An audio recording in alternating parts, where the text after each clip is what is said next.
Salut et bienvenue à toi dans cette nouvelle vidéo. Moi c'est Mossé Jérémy de la chaîne Mossé Autotech. Je suis un technicien spécialisé dans la maintenance et la réparation des véhicules automobiles. Dans cette vidéo, nous allons voir ce qu'on appelle une surchauffe moteur, les symptômes, les causes et quelles solutions apporter pour remédier à ces problèmes. Je parle généralement des véhicules, de leur diagnostic, maintenance et réparation.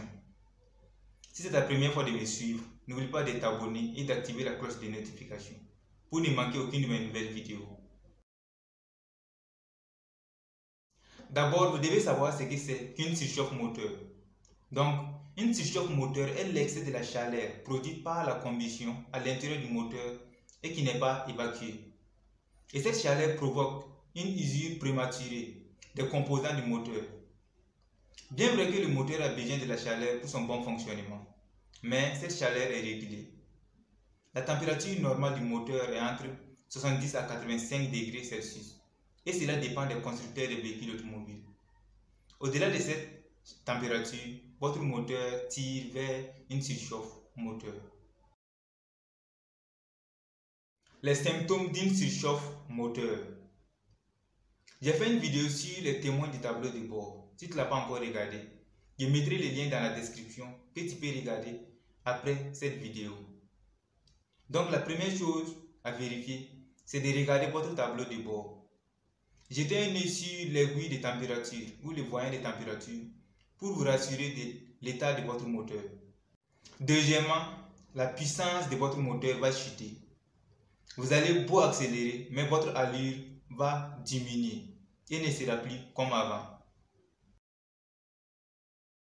Les causes et conséquences d'une surchauffe moteur.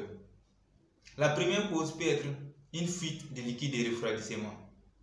Cette fuite pousse votre moteur à se vider petit à petit jusqu'à devenir sec et émettre un bruit suspect. Cause numéro 2. Les joints de culasse endommagés. Les joints de culasse subissent une pression très importante entre le moteur et la culasse.